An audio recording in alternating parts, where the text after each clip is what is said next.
What happens when predators become prey in the depths of Louisiana's most unforgiving swamp?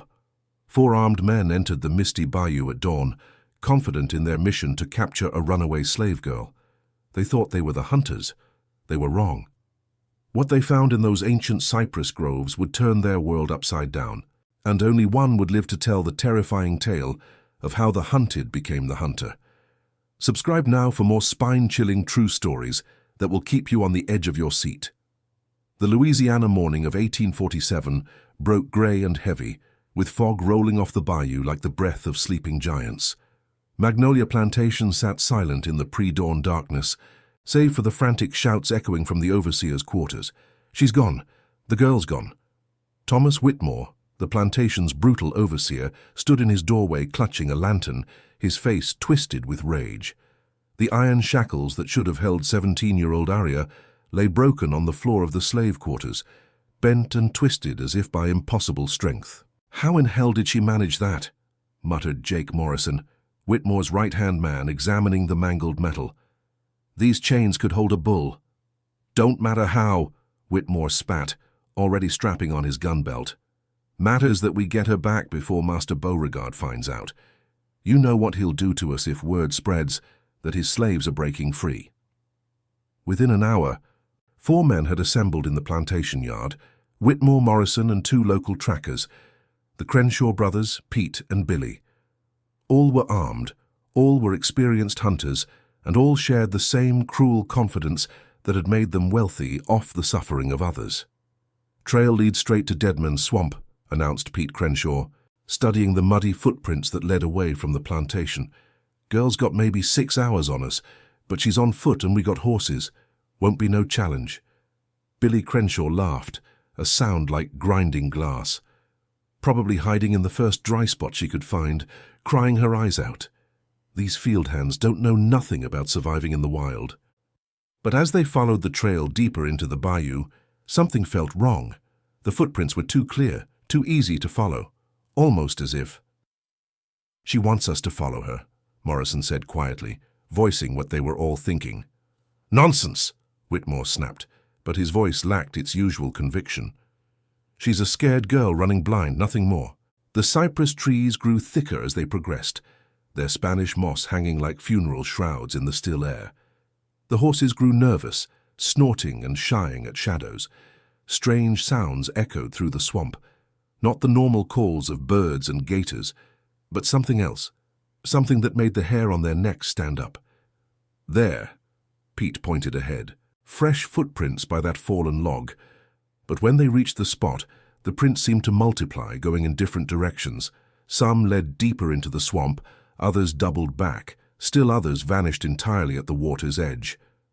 "She's trying to confuse us," Morrison said, but uncertainty crept into his voice. From somewhere in the mist came a sound, soft, melodic humming, a slave song, but twisted somehow, turned into something that made their blood run cold. "Split up," Whitmore ordered, though his hands shook as he checked his rifle. "Cover more ground. She can't have gone far." It was the first mistake. In Deadman's swamp, you never split up. As the 4 men separated into pairs, none of them noticed the figure watching from the shadows of an ancient cypress. Aria stood motionless, her dark skin blending perfectly with the bark, her eyes tracking their every movement. She had indeed grown up in these swamps, learning its secrets from her grandmother before the old woman died. She knew every hidden path, every quicksand pit, every gator nest. And she knew something else, something her grandmother had whispered to her in the dark nights of the slave quarters. "Child, sometimes the only way to be free is to make sure your hunters never hunt again." The humming continued, seeming to come from everywhere and nowhere at once.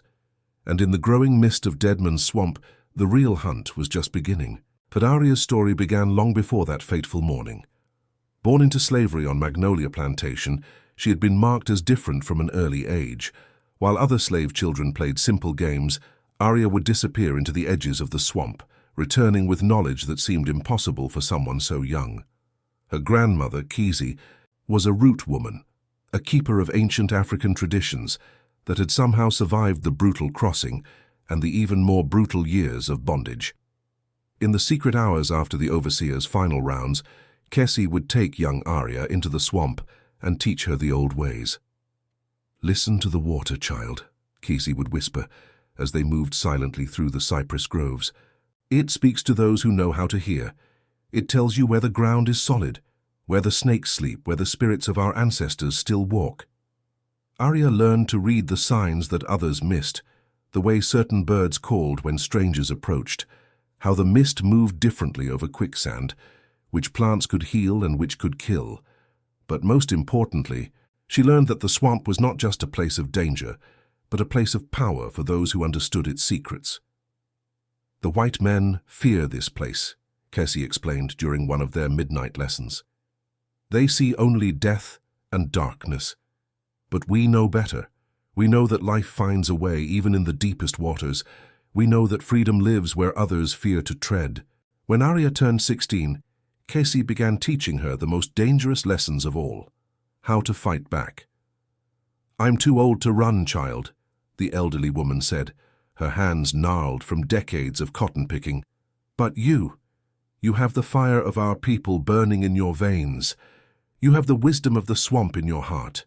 When the time comes, you'll know what to do." That time came sooner than either of them expected. Master Beauregard, facing mounting debts, decided to sell off some of his excess property. Aria's name was on the list, along with several other young women who would fetch good prices at the New Orleans slave market. The night before the sale, Kessie pressed a small carved wooden pendant into Aria's hands. "This belonged to my grandmother in Africa," she whispered. "It carries the protection of our ancestors. Wear it, and remember, you are not property. You are a daughter of kings and queens, of warriors and healers. Never let them make you forget who you are." But Aria never made it to the auction block. That night, as Whitmore came to shackle her for transport, she was ready. Using techniques her grandmother had taught her, pressure points that could paralyze, ways to dislocate joints to slip free of bonds, she broke free from her chains and disappeared into the darkness. Whitmore found her gone the next morning, along with the twisted remains of what he had thought were unbreakable shackles. In his rage, he never noticed the small wooden pendant lying forgotten in the corner, or the way the other slaves looked at the empty space where Aria had been. Not with despair, but with something that looked dangerously like hope. Now, as the four hunters followed her trail deeper into Deadman's swamp, Aria felt the weight of her grandmother's teachings and the power of her ancestors flowing through her veins. She was no longer just a runaway slave. She was something far more dangerous. She was a young woman who had nothing left to lose and everything to fight for. The mist swirled around her as she moved through the cypress trees, and for a moment she could swear she heard her grandmother's voice carried on the wind. "Show them, child. Show them what happens when they try to cage the wind."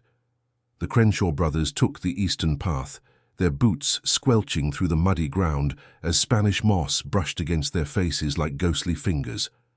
Pete led the way, his tracker's instincts on high alert, while Billy followed close behind, rifle ready. "Something ain't right about this place," Billy muttered, swatting at a cloud of mosquitoes. "Been hunting these swamps for 20 years, never felt nothing like this." Pete nodded grimly. The usual sounds of the bayou, the splash of gators, the calls of herons, the rustle of small animals, had gone silent. It was as if the swamp itself was holding its breath. "Look here," Pete called out, kneeling beside a cypress root. "Fresh mud, still wet. She passed this way not more than an hour ago." But as he stood up, his foot caught something hidden beneath the murky water.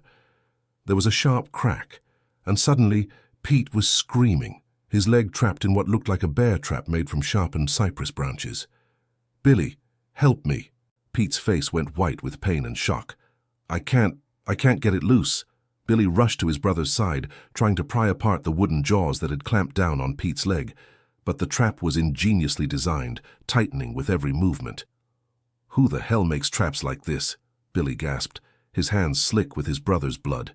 From the mist came that humming again, closer now.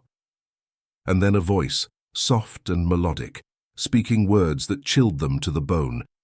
"My grandmother taught me many things, how to read the signs in the water, how to move silent as a shadow, and how to make the swamp itself fight back against those who would do harm." "Show yourself," Billy screamed into the fog, raising his rifle.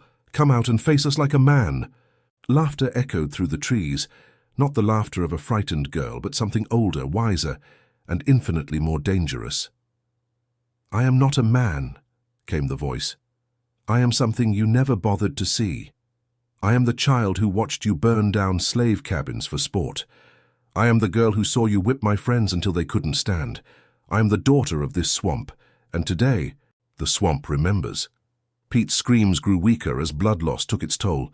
Billy fired wildly into the mist, but his shots found only empty air and cypress bark. "Please," Pete whispered. "Please, I got a family." "So did the people you killed," came the reply, and then silence. The trap that held Pete was a masterwork of natural engineering. Aria had learned from her grandmother how the old hunters of Africa had crafted snares from living wood, bending and shaping branches over months until they formed deadly springs. This particular trap had taken her 3 months to prepare, carefully selecting the right cypress saplings, training them to grow in the precise configuration needed. But it wasn't just the physical trap that made it so effective. It was the psychological warfare that accompanied it. As Billy struggled to free his brother, Aria moved through the mist around them like a ghost, her voice seeming to come from everywhere at once. "Do you remember Sarah?" Her voice drifted through the fog. "The young mother you sold away from her baby last spring. She cried for 3 days straight before you had her whipped for disturbing the peace." Billy's hands shook as he worked frantically at the trap. "Shut up, shut up." "Or what about old Moses?" Aria continued, her voice now coming from a different direction. 70 years old, and you worked him in the fields until he collapsed. When he couldn't get up, you left him there to die in the sun." "We was just doing our job," Billy screamed. "Your job." Aria's voice was now directly behind him, so close he could feel her breath on his neck. "Your job was to break human beings, to turn people into property, to steal children from their mothers and mothers from their children." Billy spun around, rifle raised, but found only empty mist. When he turned back to his brother, Pete had gone silent, his eyes staring sightlessly at the grey sky above. "No," Billy whispered. "No, no, no." "Yes," came Aria's voice, soft and final. "Justice has a long memory, Mr. Crenshaw, and today it remembers." Billy tried to lift his brother's body, but Pete was too heavy and the trap still held his leg fast. Panic overtook him as he realized he would have to leave his brother behind or risk being trapped himself. "I'll come back for you," he promised Pete's lifeless form. "I swear I'll come back." But as he stumbled away through the mist, Billy Crenshaw knew in his heart that he would never see his brother again. The swamp had claimed Pete, and something told him it wasn't finished claiming lives. Meanwhile, Whitmore and Morrison had taken the western route, following what appeared to be clearer footprints along a raised path through the swamp. But as they walked, Morrison began to notice something disturbing. "Tom," he said quietly, "look at these prints." Whitmore glanced down and felt his stomach drop. The footprints they'd been following were their own. They'd been walking in a circle for the past hour. "That's impossible," Whitmore snarled. "I marked that tree when we passed it. This is a different path." But there was the mark, carved fresh into the bark. And there were their own boot prints leading them in an endless loop. "She's playing with us," Morrison said, his voice tight with fear. "Somehow she's making us walk in circles." The truth was both simpler and more complex than they realized. Aria hadn't used any supernatural power to confuse them. She had simply used her intimate knowledge of the swamp's geography. The bayou was full of natural optical illusions, places where the mist and the uniform appearance of the cypress trees could disorient even experienced woodsmen. But Aria had done more than just rely on natural confusion. Over the past several hours, she had been subtly altering the landscape around them. A fallen log moved here, a branch broken there, footprints carefully placed to lead them astray. It was a technique her grandmother had taught her, learned from ancestors who had used similar methods to confuse slave catchers in the old country. "The white man sees only what he expects to see," Casey had explained. "He looks for the obvious path, the clear trail.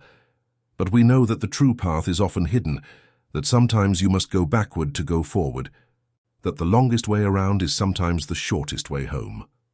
As Whitmore and Morrison continued their futile circle, Aria watched from the shadows, her heart heavy with the weight of what she was doing. She took no pleasure in their fear, no joy in their confusion. But she remembered her grandmother's words. Sometimes, child, the only way to stop a monster is to become something they fear even more. A splash echoed through the swamp, followed by Billy Crenshaw's voice, high and panicked. "Help! Somebody help us! Pete's dying!" Whitmore and Morrison crashed through the underbrush toward the sound, but when they reached the spot where the voice had come from, they found only empty water and silence. "Billy," Morrison called out. "Where are you?" No answer came, but from somewhere in the mist they heard that haunting humming again, and both men realized with growing horror that they were now alone in a swamp that seemed to be actively working against them. The girl they'd come to hunt had become something else entirely, a force of nature, a spirit of vengeance, a predator who knew these waters better than they knew their own names. And somewhere in the growing darkness, Aria watched and waited, her grandmother's lessons echoing in her mind. The swamp protects its own, child, and sometimes the only way to stop a monster is to become something they fear even more. But Aria was not just relying on fear and confusion. She had spent months preparing for this day, setting traps throughout the swamp, creating a network of hidden paths and safe houses that only she knew. Every fallen log, every seemingly impassable thicket, every patch of quicksand had been mapped and memorized. She moved through her domain like a queen in her castle, using secret passages and hidden routes that her grandmother had shown her. The swamp that seemed so hostile and alien to her pursuers was as familiar to her as her own heartbeat. As night began to fall, Aria knew that the real test was just beginning. In the darkness, the swamp would become even more dangerous for those who didn't know its secrets, and she intended to use every advantage she possessed to ensure that justice was finally served. The fog thickened as the day wore on, turning the swamp into a maze of grey shadows and whispered threats. Morrison's hands shook as he reloaded his rifle for the third time, though he hadn't fired a shot since they'd lost contact with the Crenshaw brothers. "We should go back," he said to Whitmore, his voice barely above a whisper. "This ain't natural. None of this is natural." Whitmore's face was pale with sweat, despite the cool morning air. His usual bravado had cracked, revealing the frightened man beneath. "Can't go back empty-handed. Master Beauregard will have our hides if we don't bring that girl back." "Better than dying in this god-forsaken swamp," Morrison shot back. "You hear that humming? It's getting closer." Indeed, the melodic sound seemed to surround them now, coming from every direction at once. Sometimes it sounded like a lullaby, other times like a funeral dirge, and underneath it they could swear they heard other voices, the voices of slaves they'd brutalized over the years, calling out for justice. "It's just the wind," Whitmore said, but his voice cracked. "Just the wind through the trees." A branch snapped behind them. Both men spun around, rifles raised, but saw only empty mist. "She's toying with us," Morrison breathed, "like a cat with mice." From the fog came Aria's voice, clear and strong. "You came into my home with guns and chains. You came to drag me back to a life of suffering. But this swamp raised me, taught me, protected me. And now it's time for you to learn what real fear feels like." "Show yourself," Whitmore screamed, firing blindly into the mist. "Fight us like a man." "I am not a man," came the reply, echoing from multiple directions. "I am every slave girl you've terrorized. I am every mother torn from her children. I am every father worked to death in your fields. I am your reckoning." Morrison grabbed Whitmore's arm. "We need to leave, now." But as they turned to flee, they found their path blocked by a wall of cypress trees that hadn't been there moments before. The swamp itself seemed to be shifting, rearranging itself to trap them. The truth was that Aria had spent years learning every secret passage through the bayou. What appeared to be solid walls of vegetation often concealed hidden paths, and what looked like clear routes frequently led to dead ends or dangerous terrain.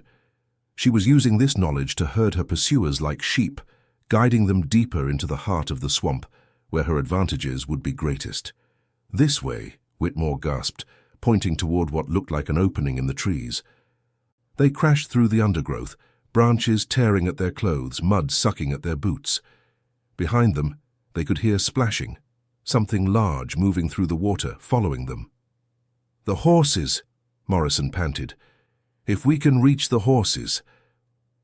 But when they burst into the clearing where they'd left their mounts, They found only empty tethers and hoofprints leading away into the swamp. The horses had fled, leaving them stranded. "No," Whitmore whispered. "No, no, no." The horses hadn't fled on their own. Aria had spent the early morning hours carefully approaching their makeshift camp, using techniques her grandmother had taught her for calming animals. Horses, unlike their masters, could sense the difference between someone who meant harm and someone who was simply trying to survive. She had whispered to them in the old language her grandmother had taught her, the same words that African horse whisperers had used for centuries. The animals had followed her willingly, allowing themselves to be led deep into the swamp where they would be safe from the violence that was to come. A sound made the two men turn, slow, deliberate clapping. Aria stepped out of the mist, no longer the frightened runaway slave they'd expected to find. Her clothes were torn, but her eyes were bright with intelligence and purpose. In her hands, she held a staff carved from cypress wood, decorated with symbols that seemed to shift and move in the dim light. "You look surprised," she said calmly. "Did you think I was just some field hand who got lucky? My grandmother was a root woman, a keeper of the old ways. She taught me the secrets of this swamp before you worked her to death last winter." Morrison raised his rifle, but his hands were shaking so badly he could barely aim. "Stay back. I'll shoot." "You can try," Aria said with a sad smile, "but the swamp has already decided your fate." The staff in her hands was more than just a walking stick. It was a tool of power, carved according to ancient traditions and blessed with symbols that connected her to the spirits of her ancestors. Each marking told a story of resistance, of survival, of the unbreakable will of a people who had endured the unendurable. Her grandmother had begun carving it the day Aria was born, adding new symbols as the girl grew and learned. The final symbol, a representation of justice balanced on the scales of nature, had been added just days before Casey's death. "This staff has drunk the tears of our people," Aria said, her voice carrying the weight of generations. "It has been blessed with the blood of martyrs and the prayers of the oppressed. It carries the power of every ancestor who died in chains, every child sold away from their family, every woman brutalized by men like you." The ground beneath Morrison's feet began to give way. He looked down in horror to see that he was standing on what looked like solid earth, but was actually a thin layer of moss over a deep sinkhole. As he struggled to escape, the mud pulled him down like quicksand. "Help me!" he screamed to Whitmore. "Don't let me die like this!" But Whitmore was already running, crashing through the swamp in blind panic. Behind him, Morrison's screams grew fainter and fainter, until they were swallowed entirely by the hungry mud. Aria watched without emotion as the swamp claimed another victim. "That's for my grandmother," she said quietly, touching one of the symbols on her staff. The sinkhole that had claimed Morrison was no accident. Aria had spent weeks preparing it, carefully removing the solid earth beneath and replacing it with a thin layer of moss and debris that would support the weight of a small animal but collapse under a grown man.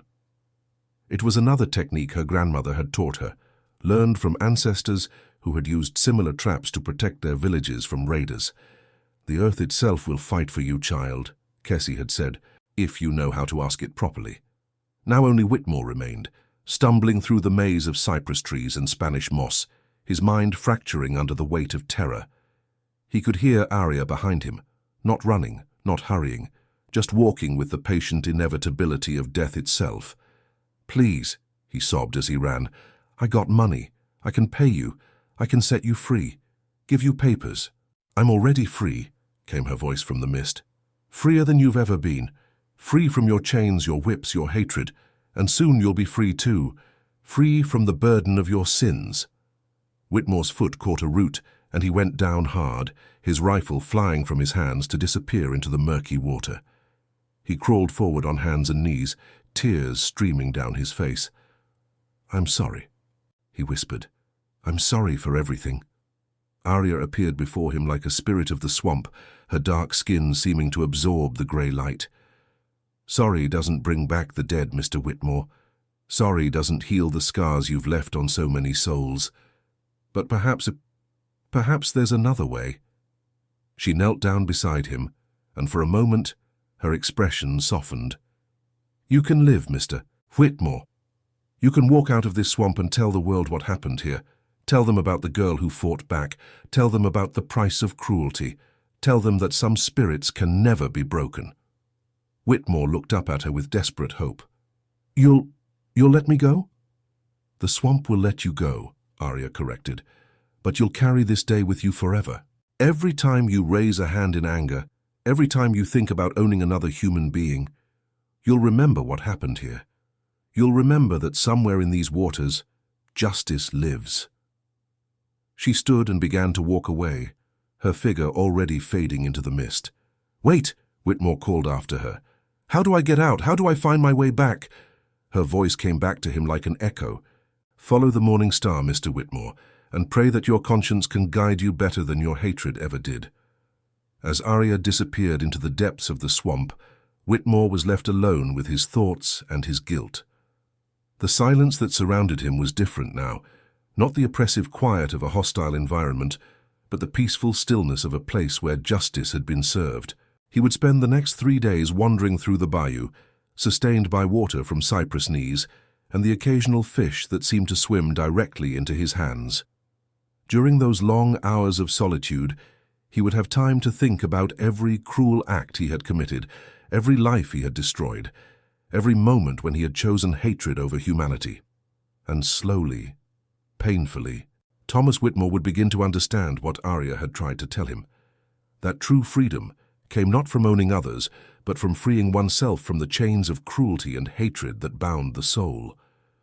3 days passed in the labyrinth of Deadman's swamp, and during that time Thomas Whitmore experienced a transformation that would have seemed impossible just a week before.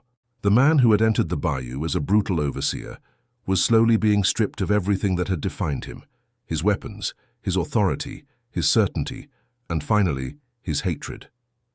On the first night, when Whitmore tried to make a fire, the wet wood refused to ignite. He spent hours shivering in the cold, listening to the night sounds of the bayou, the distant roar of alligators, the rustle of snakes in the trees, the splash of unseen creatures in the water. Every sound made him jump, every shadow seemed to hide a threat. "Please," he whispered to the darkness, "I've learned my lesson. Let me go home." But the only answer was the distant humming of Aria, a melody that seemed to come from the very trees themselves. On the second night, hunger began to gnaw at his stomach.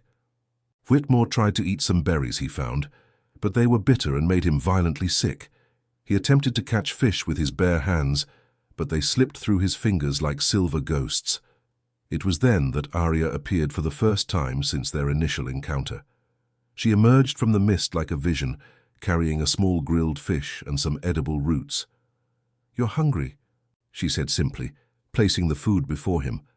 Whitmore looked at her with suspicion mixed with desperate gratitude. "Why are you helping me?" "Because I want you to live," Aria replied. "I want you to carry this story. I want you to tell the world what happens when the oppressed finally fight back." She sat on a nearby root, watching him eat with the voracious hunger of a starving man. "Do you know how many times I went hungry, Mr. Whitmore? How many nights I went to sleep with an empty stomach because you decided that slaves didn't deserve a full meal?" Whitmore swallowed with difficulty. I was just following orders." "Orders?" Aria repeated, her voice heavy with contempt. "How many atrocities have been committed under that excuse? How many consciences have been silenced by those 2 simple words?" She stood and began to pace around him, like a predator circling its prey. "Let me tell you about my grandmother, Mr. Whitmore. Her name was Kessie, which means born in troubled times in her native tongue. She was torn from her family in Africa when she was just 15 years old, sold like cattle, branded like property." Aria's eyes gleamed in the firelight. "But she never lost her dignity. She kept alive the traditions of her people, taught me about the plants that heal and the ones that kill, about how to read the signs in nature, about how to survive when the whole world is against you. She died last winter," Aria continued, her voice growing harder. "Worked to death at 62 years old, her fingers bloody from picking cotton until the last day of her life. And do you know what her last word was, Mr. Whitmore?" Whitmore shook his head, tears beginning to form in his eyes. "Freedom," Aria whispered. She died whispering the word, freedom. The third night was the worst. Whitmore had developed a fever, his body shaking uncontrollably as hallucinations danced before his eyes. He saw the faces of all the slaves he had mistreated over the years, men, women, and children who had suffered under his whip, who had begged for mercy he had never granted. "I'm sorry," he delirious. "I'm sorry, I'm sorry, I'm sorry." Aria appeared beside him, placing a cool cloth on his forehead. "Being sorry is just the beginning, Mr. Whitmore. True redemption comes through action." She gave him a drink made from herbs that her grandmother had taught her to prepare. Slowly the fever subsided and his mind cleared. "Why are you doing this?" he asked weakly. "Why not just let me die?" "Because your death would be too easy," Aria answered. "Too clean. I want you to live with the weight of what you've done. I want you to spend the rest of your life trying to make amends for the evil you've caused." She sat beside him, looking up at the stars through the canopy of trees. "Do you know what my grandmother told me before she died? She said that revenge is like drinking poison and expecting the other person to die. But justice is different. Justice is about balancing the scales, about creating real change." "What do you want from me?" Whitmore asked. "I want you to become a different man," Aria said simply. "I want you to use your position, your influence, to help instead of harm. I want you to prove that even the worst among us can change." On the morning of the fourth day, Aria finally led Whitmore out of the swamp.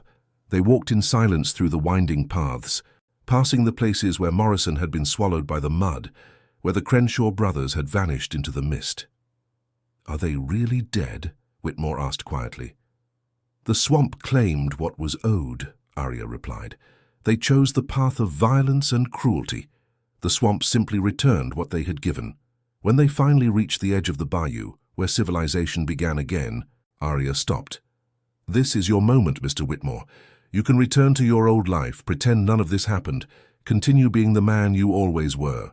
Or you can choose to be something different." Whitmore looked at her, this spirit of the swamp, who had become both his salvation and his damnation. "And if I choose to change, if I try to be better?" "Then maybe," Aria said with a small smile, "maybe there's hope for all of us." She turned to leave, but Whitmore called out one last time, "Aria, what will happen to you now?" She looked back, her figure already beginning to blend with the shadows of the swamp. "I'll do what I've always done, Mr. Whitmore. I'll survive, I'll protect those who need protection, and I'll remind the world that some spirits can never be broken." And with that, she disappeared back into Deadman's swamp, leaving Whitmore alone at the edge of two worlds, the world he had known and the world he could choose to create. As he stood there, watching the mist swirl around the ancient cypress trees, Thomas Whitmore made a decision that would change not only his own life, but the lives of countless others. He would return to the world of men, but he would not return as the same man who had entered the swamp 4 days ago. He would carry Aria's story with him, and in doing so, he would become part of something larger than himself, a movement toward justice, toward redemption, toward the possibility that even in the darkest times, the human spirit could find a way to triumph. The morning star that had guided him home still shone over the bayou, a beacon of hope for those seeking freedom and a warning to those who would deny it. And somewhere in those ancient waters, the spirit of a young woman who had refused to be broken continued to watch over all who sought justice in a world that too often denied it. Thomas Whitmore emerged from Deadman's swamp 4 days later, more ghost than man.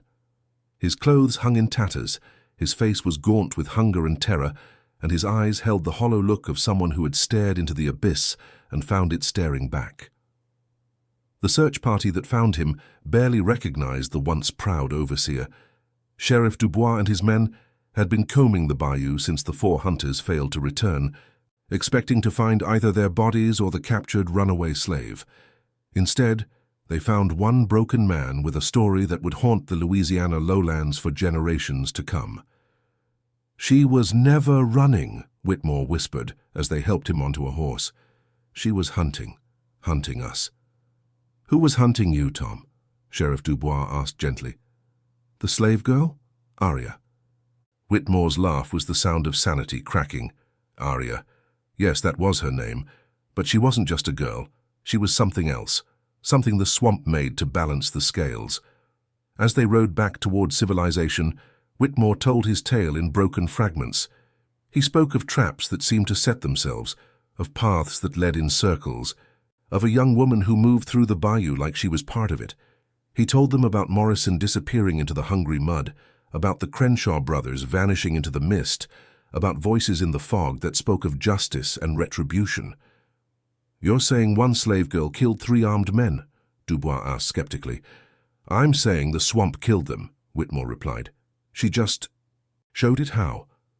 When they reached Magnolia Plantation, Master Beauregard was waiting with barely contained fury. The loss of 4 men, including his most trusted overseer, was a financial disaster, not to mention the blow to his reputation. "Where is my property?" he demanded. "Where is the girl?" Whitmore looked at him with eyes that had seen too much. "She's free, Master Beauregard. Freer than any of us will ever be." "Nonsense! No slave escapes from my plantation. I'll organize another search party, bring in the dogs." "No." Whitmore's voice was quiet, but firm. "You won't find her, and if you're smart, you won't try." But Beauregard was not a man who accepted defeat easily. 3 days later, he organized a second search party, 12 men this time. Armed with rifles and accompanied by bloodhounds, they entered Deadman's swamp with confidence, determined to prove that no slave girl could outwit civilized white men. They never returned. The story spread quickly through the slave quarters, whispered from cabin to cabin like a prayer of hope. Aria, the girl who had broken her chains and walked into the swamp, had not only escaped, but had turned the hunters into the hunted. She had become something more than human, a symbol of resistance, a spirit of vengeance, a reminder that even the most oppressed could fight back. Some said she still lived in the depths of Deadman's swamp, protecting other runaways who sought freedom in its murky waters. Others claimed she had become one with the bayou itself, her guardian spirit who watched over the enslaved and punished their oppressors. Thomas Whitmore never worked as an overseer again. The experience had broken something fundamental in him, and he spent his remaining years as a changed man. He freed the few slaves he personally owned, spoke out against the brutalities of plantation life, and often stared into the distance as if listening for something only he could hear. On quiet nights, when the fog rolled in from the bayou, he would sometimes catch the sound of humming carried on the wind, that same melodic tune that had haunted him in the swamp. And he would remember Aria's words, that some spirits could never be broken, and that justice, like the swamp itself, had a long memory. But Aria's story was far from over. As the months passed, more and more slaves began to disappear from plantations around Deadman's swamp. They simply vanished into the night, leaving behind only broken chains and footprints that led to the bayou. The plantation owners were furious. They organized larger search parties, brought in professional hunters from other parts of the state, even hired soldiers from the federal army. But all who entered the swamp looking for Aria either met the same fate as Beauregard's men, or returned with tales of terror that no one believed. "She's building an army," the slaves whispered, "an army of free spirits in the heart of the swamp." And perhaps it was true. Reports began to surface of a hidden community deep in the bayou, a place where runaway slaves could live free, protected by the treacherous waters and the watchful presence of a young woman who had become legend.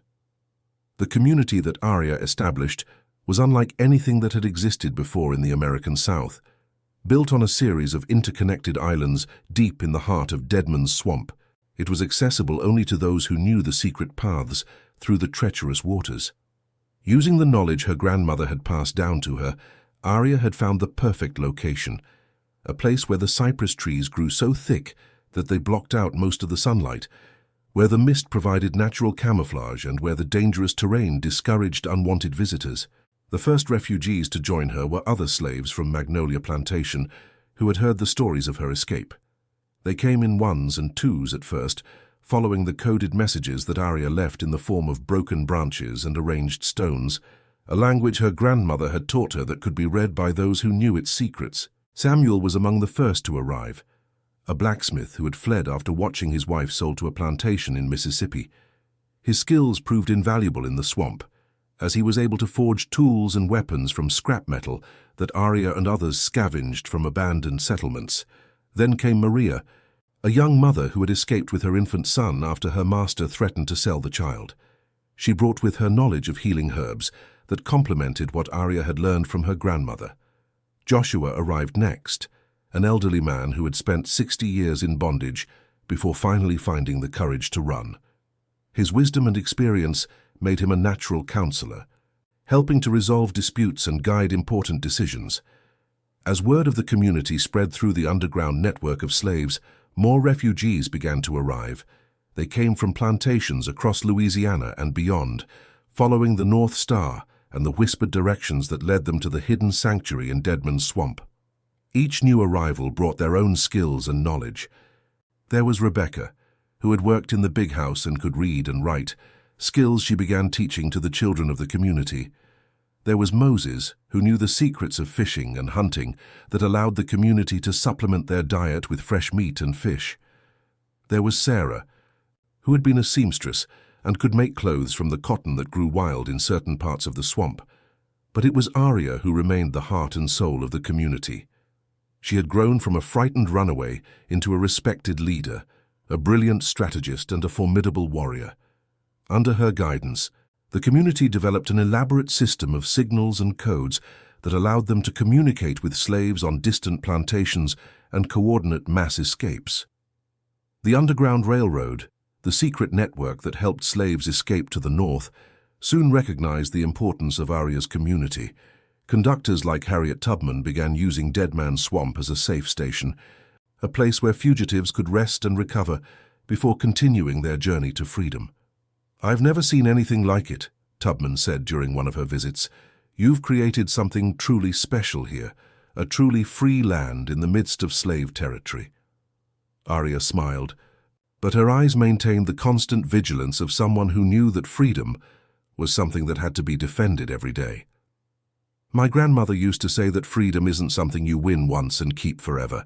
It's something you must conquer anew with each dawn." And indeed, the challenges were constant. The plantation owners, furious at the continued loss of their property, pressured the federal government to take action. Troops were sent to the region, but they discovered that fighting guerrillas in a swamp was very different from conventional battles. The soldiers got lost in the maze of water and mist, their heavy weapons becoming more of a burden than an advantage in the treacherous terrain. Many simply deserted, some even joining Aria's community after witnessing the humanity of those they had been sent to capture. But perhaps Aria's most significant victory was not military, but moral. The stories of her community spread far beyond Louisiana, inspiring abolitionist movements across the country. Northern newspapers published accounts of the Free Republic of the Swamp, and her story became a rallying cry for those fighting against the institution of slavery. "She has shown us what is possible," wrote one abolitionist newspaper. In the heart of the deepest South, surrounded by those who would enslave her, one young woman has created a beacon of freedom that shines like a star in the darkness. The impact of Aria's story reached even the halls of Congress, where abolitionists used her example to argue against the expansion of slavery into new territories.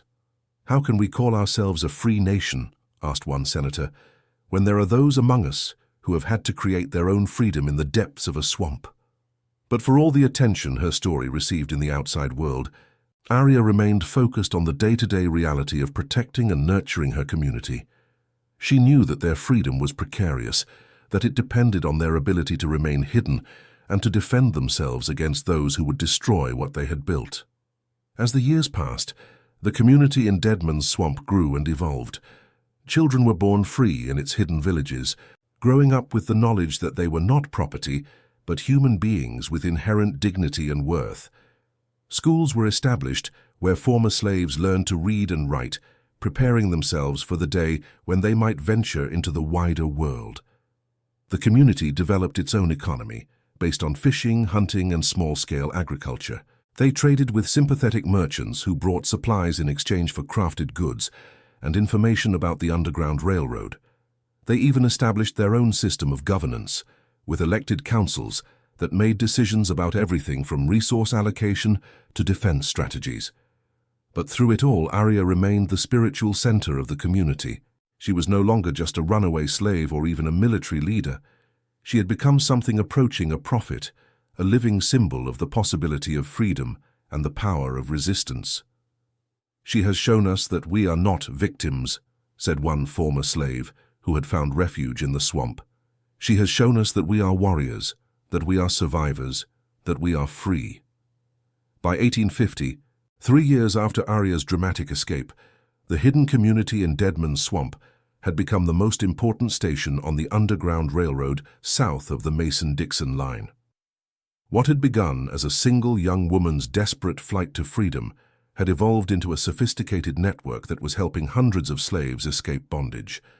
The community now numbered over 300 souls, spread across a dozen interconnected islands deep in the heart of the bayou. Each island served a specific purpose. Some were residential areas where families lived in houses built from cypress wood and Spanish moss. Others were workshops where tools and weapons were forged, and still others served as training grounds where new arrivals learned the skills they would need to survive in their new life of freedom. Aria had established a complex system of communication that allowed the community to stay in contact with slaves on plantations throughout Louisiana and the surrounding states. Using a combination of coded songs, arranged objects, and secret symbols carved into trees, they could coordinate escapes and provide guidance to those seeking freedom. The songs were particularly effective. Building on the tradition of slave spirituals that had always carried hidden meanings, Aria and her followers developed an elaborate musical code that could convey detailed information about escape routes, safe houses, and potential dangers. A seemingly innocent work song hummed in the cotton fields could actually be a detailed set of instructions for a planned escape. "Follow the Drinking Gourd" was one such song, referring to the Big Dipper constellation that pointed toward the North Star. But Aria's people had dozens of others, each one carefully crafted to sound like a traditional spiritual, while actually containing vital information for those who knew how to listen. The physical markers were equally sophisticated. A certain arrangement of stones near a river crossing might indicate a safe place to rest. 3 scratches on a tree trunk could mean that danger was near. A piece of cloth tied to a branch in a specific way might point toward the next safe house on the route to freedom. But perhaps the most remarkable aspect of Aria's network was its human element. She had managed to recruit sympathizers and allies throughout the region. Some were free blacks who risked their own safety to help others. Some were white abolitionists who believed that slavery was a moral abomination. And some were even slaves who remained on plantations but served as informants and guides for those seeking to escape. One of her most valuable allies was a white woman named Catherine Beaumont, the wife of a plantation owner who had become secretly sympathetic to the abolitionist cause after witnessing the brutal treatment of slaves on her husband's property. Catherine used her position in society to gather intelligence about planned slave hunts and to provide supplies to the Underground Railroad. "I cannot stand by and watch this evil continue," Catherine told Aria during one of their secret meetings. "If I can help even one person escape this hell, then I will have done something worthwhile with my life." Another key ally was a free black man named Jeremiah Washington, who worked as a ferryman on the Mississippi River. His position allowed him to transport escaped slaves across the water without arousing suspicion, and his knowledge of river routes proved invaluable in helping fugitives avoid capture.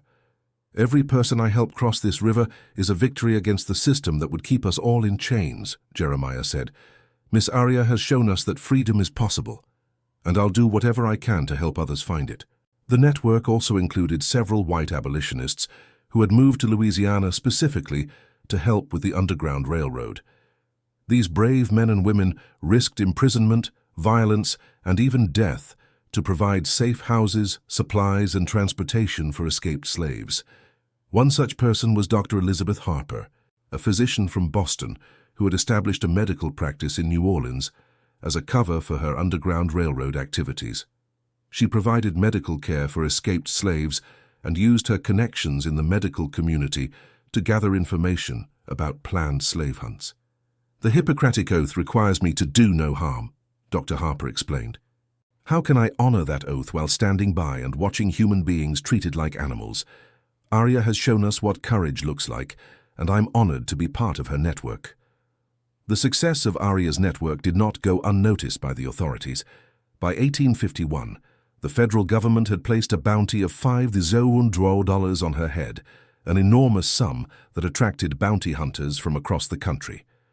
But every attempt to capture her failed, often with the hunters themselves disappearing into the depths of Deadman's swamp. The plantation owners, desperate to stop the hemorrhaging of their property, began to take increasingly extreme measures. They hired private armies of slave catchers, equipped with the latest weapons and tracking dogs. They offered rewards not just for Aria's capture, but for information about her network. They even began to torture suspected sympathizers in an attempt to extract information about the Underground Railroad. But these brutal tactics only served to strengthen the resolve of those fighting for freedom. For every sympathizer they intimidated, 2 more stepped forward to take their place. For every safe house they discovered, 3 more were established. The network that Aria had created had taken on a life of its own, growing stronger with each attempt to destroy it. The impact of the network extended far beyond the immediate area around Deadman's swamp.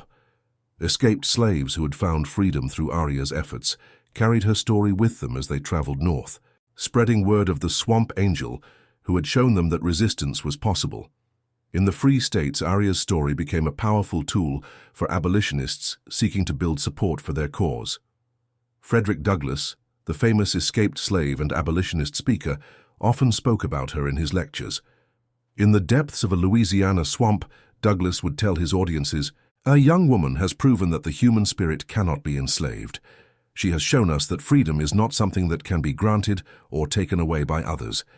It is something that lives within us, waiting to be claimed by those brave enough to reach for it." Harriet Beecher Stowe, author of Uncle Tom's Cabin, was so inspired by Aria's story that she included a character based on her in her novel. The character of Cassie, a strong-willed slave woman who refuses to be broken by her circumstances, was directly inspired by the tales Stowe had heard about the Swamp Angel. Aria's story shows us that even in the darkest circumstances, hope can survive, Stowe wrote in a letter to a friend. She has become a symbol of resistance for all those who believe in the fundamental equality of human beings. The international community also took notice of Aria's story.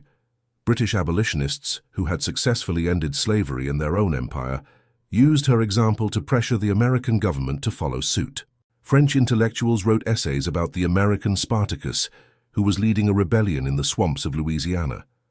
But perhaps the most significant impact of Aria's network was on the slaves themselves.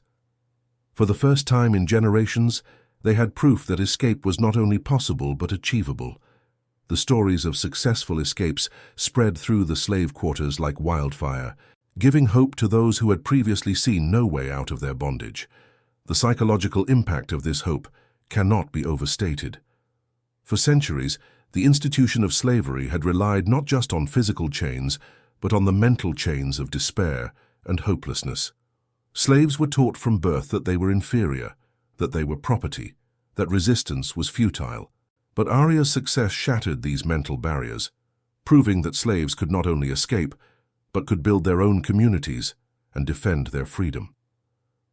"Before we heard about Miss Aria," said one escaped slave who eventually made it to Canada, "we thought freedom was just a dream, something that happened to other people in other places. But she showed us that we could make our own freedom, that we didn't have to wait for someone else to give it to us." The network also served an important educational function. In the hidden schools of Deadman's swamp, former slaves learned not just to read and write, but to think of themselves as full human beings with rights and dignity. They studied history, learning about other successful slave rebellions and resistance movements. They learned about the political and legal arguments against slavery, preparing themselves to become advocates for their own freedom. "Knowledge is the key to freedom," Aria would tell the students in these schools. They kept us ignorant because they knew that education would make us dangerous to their system. Every word you learn to read, every idea you understand, is a blow against the chains that once bound you. The children born in the swamp community grew up with a fundamentally different understanding of themselves and their place in the world. They knew they were free, they knew they had rights, and they knew they had the power to shape their own destinies. This generation would go on to become leaders in the fight for civil rights, carrying forward the lessons they had learned in Aria's hidden kingdom. As the 1850s progressed, the political situation in America became increasingly tense. The Compromise of 1850 had temporarily eased tensions between North and South, but the underlying conflict over slavery continued to simmer. The Kansas-Nebraska Act of 1854 reignited the controversy, leading to violent clashes between pro-slavery and anti-slavery settlers. Throughout this period, Aria's community continued to grow and evolve. They established trade relationships with sympathetic merchants in New Orleans and other cities, exchanging crafted goods and information for supplies and weapons.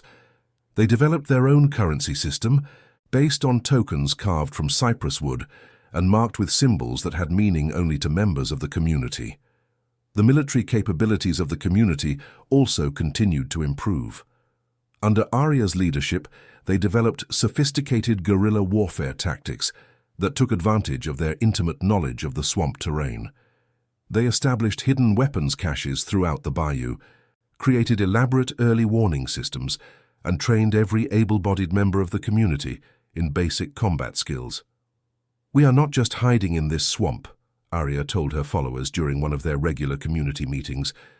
"We are building something new here, something that has never existed before in this country. We are proving that free people can govern themselves, can defend themselves, can create a society based on justice and equality." The community also developed its own cultural traditions, blending African customs that had been preserved by the older generation with new practices that emerged from their unique circumstances.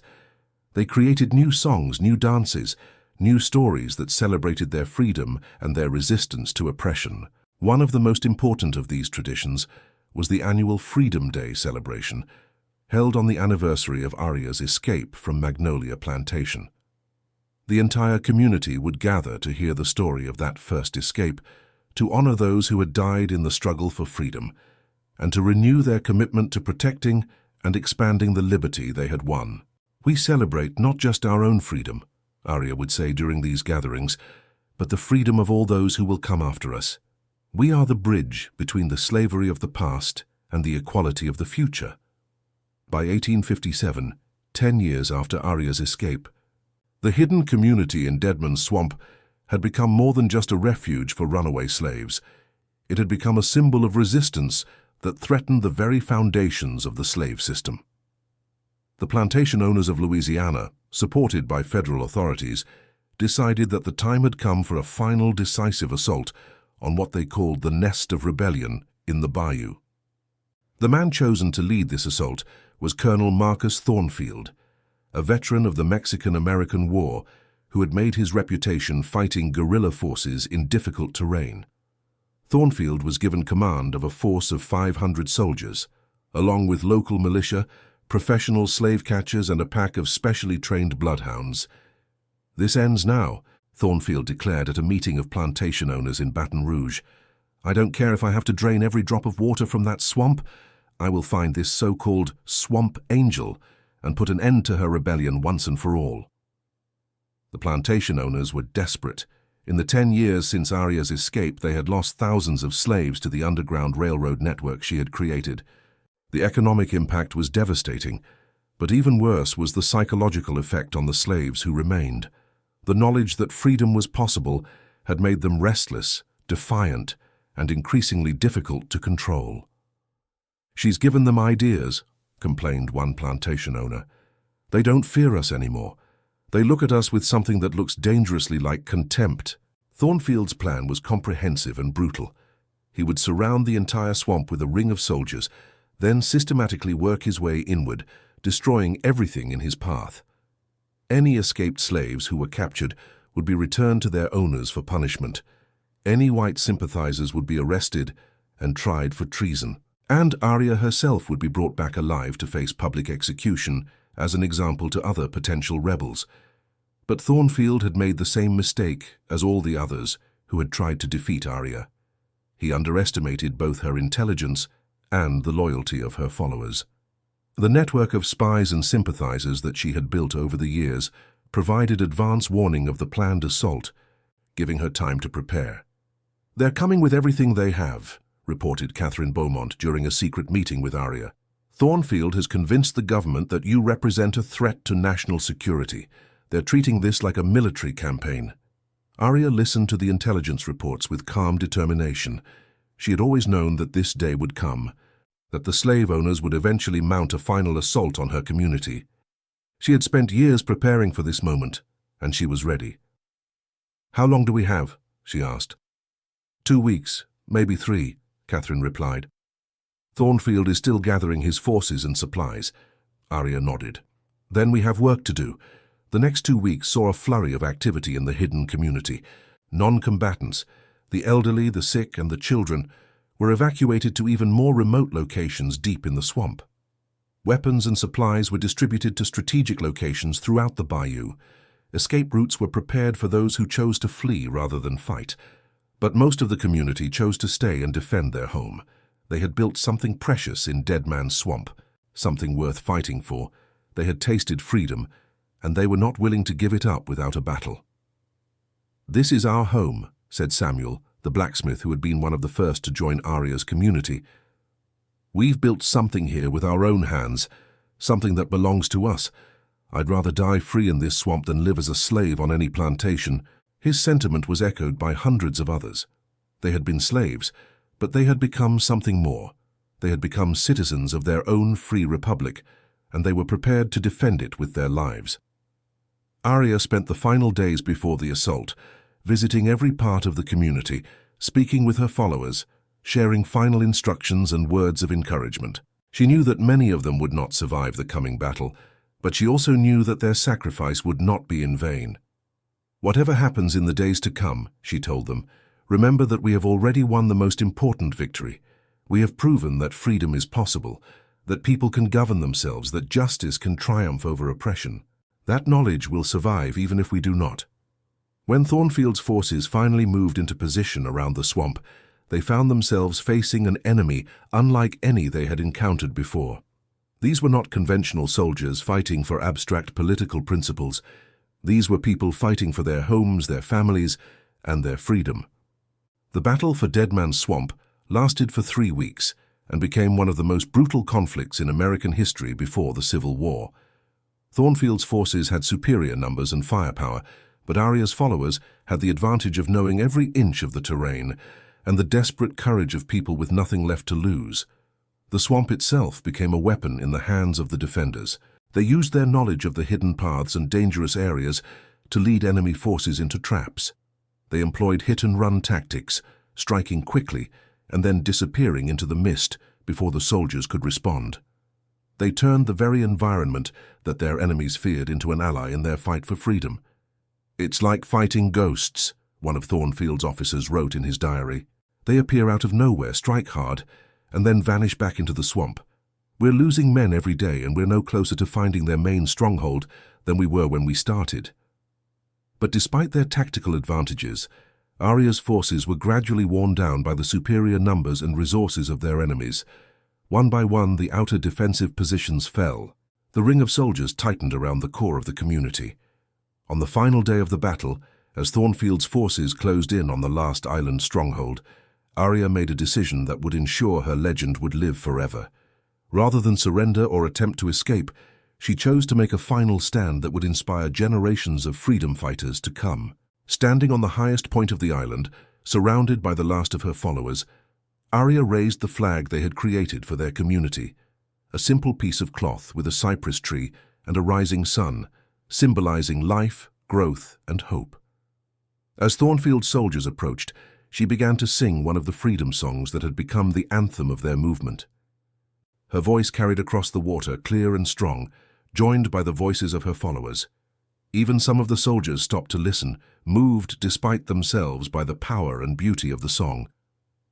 "Surrender now, and I promise you'll be treated fairly," Thornfield called out across the water. Aria's response was to sing louder, her voice rising above the sounds of battle like a prayer ascending to heaven. She sang of freedom, of dignity, of the unbreakable spirit of those who refused to be enslaved. She sang of the future she had helped to create, a future where all people would be free. The final assault came at dawn, as the morning mist rose from the waters of the swamp. When it was over, Thornfield's forces had captured the island, but they had not captured Aria. In the confusion of the battle, she had vanished, disappearing into the depths of the bayou like a spirit returning to its natural element. Some said she had been killed in the fighting, her body lost in the murky waters of the swamp. Others claimed she had escaped to continue the fight from a new location. Still others believed she had become one with the swamp itself, a guardian spirit watching over all who sought freedom in its depths. Thornfield searched for weeks, but never found any trace of her. The community was destroyed, its buildings burned, its people scattered. But the idea that Aria had represented, the idea that freedom was possible, that people could resist oppression and create their own destiny, could not be destroyed. "We may have won this battle," Thornfield wrote in his final report, "but I fear we have lost something more important. The story of this woman and her followers will spread, and it will inspire others to follow in their footsteps. We have not ended the rebellion. We have only given it a martyr." He was right. The story of Aria and the Free Republic of Deadman's Swamp spread across the country and around the world. Abolitionists used it as proof that slavery was not only morally wrong, but practically unsustainable. The knowledge that slaves could organize, could fight back, could create their own communities, fundamentally changed the national conversation about slavery. When the Civil War finally came 4 years later, many of the tactics that Aria had pioneered in the swamps of Louisiana were used by Union forces fighting in the South. Former slaves who had learned about resistance and organization from her story became leaders in the fight for freedom.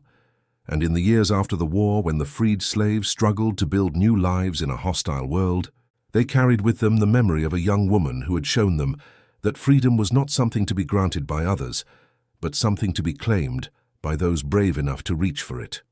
The morning star that had guided Thomas Whitmore out of the swamp still shone over the bayou, a beacon of hope for those seeking freedom and a warning to those who would deny it. And somewhere in those ancient waters, the spirit of Aria continued to watch over all who sought justice in a world that too often denied it. For in the end, Aria had achieved something far greater than mere escape. She had become legend, a story that would inspire generations of those who refused to accept that their humanity could be bought, sold, or chained. She had proven that some spirits can never be broken, and that the dream of freedom, once awakened, can never truly die. And that, perhaps, was the greatest freedom of all. Subscribe now and hit that notification bell for more incredible true stories of courage, survival, and the triumph of the human spirit. Share this story with someone who needs to hear about the power of standing up against injustice. What did you think of Aria's incredible story of resistance and freedom? Drop your thoughts in the comments below and let us know what other historical tales of courage and survival you'd like to hear. The fight for justice never ends, and stories like Aria's remind us that ordinary people can do extraordinary things when they refuse to accept injustice.